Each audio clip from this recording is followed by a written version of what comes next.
Sa Imus Aguinaldo Highway po tayo right now. Sa right side po makikita ninyo ang Mercury Drug. And then followed by the new SM Hypermart po dito sa Imus. Sa right side, sa left side po natin makikita ninyo yung Maliksi Elementary School naman. And then andito na rin po ang Jollibee Imus. Ito po yung pinaka-landmark natin. From Jollibee and SM Hypermart, kung saan po ito yung pinaka-malapit na landmark natin papunta sa Sterling Manors, dito na rin po yung pinaka-malapit na bangko po, ang BDO. So, from BDO po, right after ng bangko na ito, magta-turn left tayo papasok sa loob ng Sterling Manors. So, dito po sa left side, makikita ninyo yung Generics Pharmacy. Ito po yung pinaka-landmark, papasok mismo sa loob ng Sterling Manors. Bali, Silias Street po ang tawag dito sa street papasok sa ating subdivision. Mula po dito sa Aguinaldo Highway na ito, mga about 300 meters lang po yung layo. In fact, pwede ho nating lakarin from here, papasok yung ating subdivision. Pero kung medyo tinatamad tayong maglakad, pwede rin ho tayong sumakay baya dito po sa mga sidecar na ito.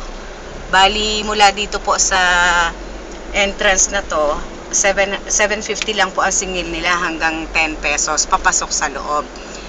And then, kung makikita nyo po, from here, nandito na rin lahat ng pagbibila natin ng mga kailangan natin. May mga tindahan, and then kung napapansin nyo po, meron na rin pag malapit na sa entrance gate, ano ka,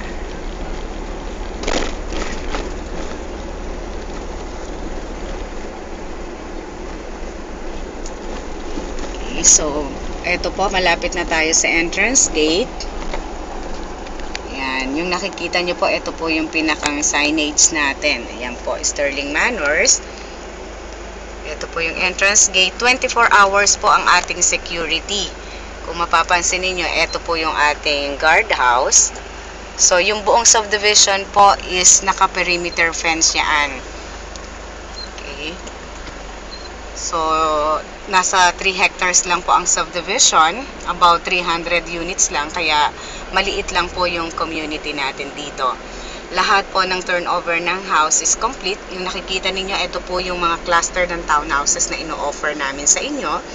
So, 3 bedrooms po yung choice ninyo. Actual turnover na po ito. So, complete lahat. Iikutin natin yung buong subdivision. Sa left side po, makikita nyo, may mga in-offer din kami before na mga single attached na unit. Unfortunately po, sold out na ito. And yung mga natitirang townhouse na lang po na ready for occupancy yung ino-offer namin sa inyo.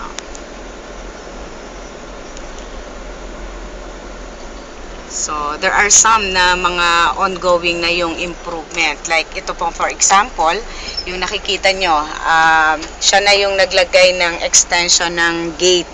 So, na eventually, pwede nyo rin pong gayahin. So, itong sa katabi niya, yung harapan, ganito lang po yung actual turnover natin. Kayo na po yung magpapalagay ng gate na katulad nitong nasa katabing unit.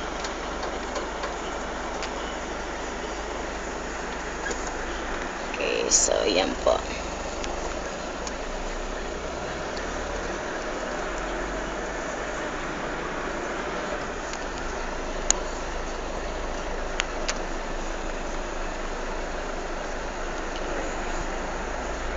So, halos ganito lang po kalaki yung community ng Sterling Manors. Hindi ganun ka-crowded. At the same time, yung profile po ng mga homeowners natin dito is talagang nasa mid-class naman.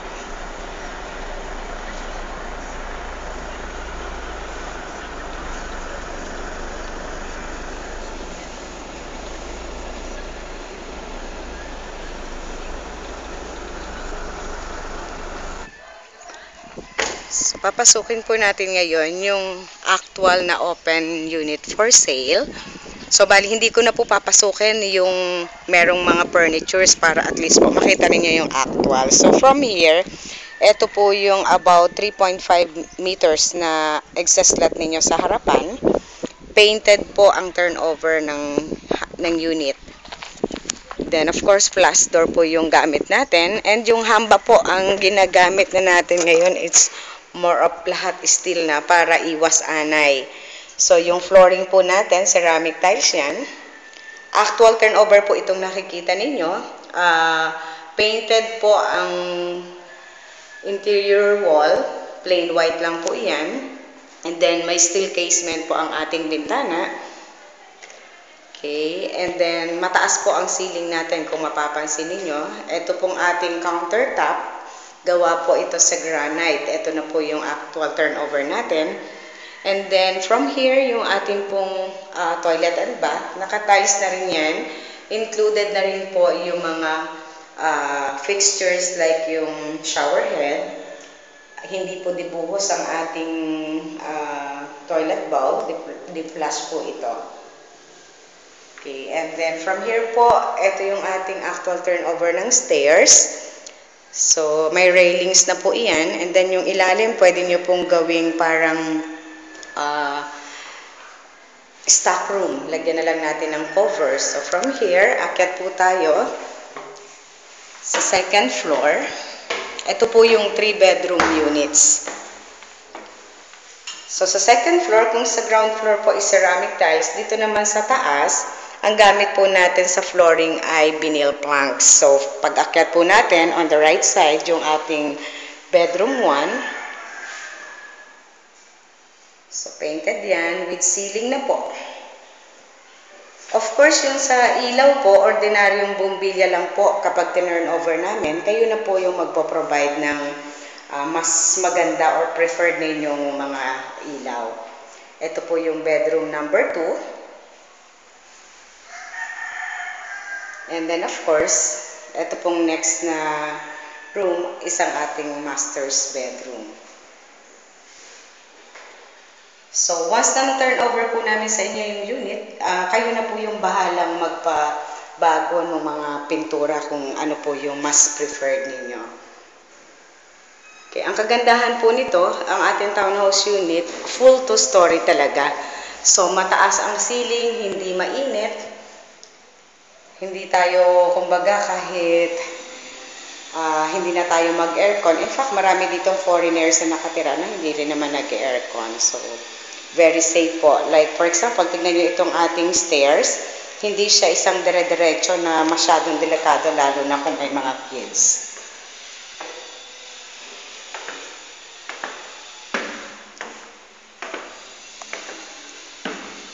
So, ito po yung kuha natin from the top view para at least po makita ninyo. So, yung nakikita nyo po sa video, ito na po ang actual turnover ng unit. Basically po, ang gagawa nyo na lang po ng extension is yung excess lot ninyo sa labas at saka yung pagpapalagay po syempre ng ating gate.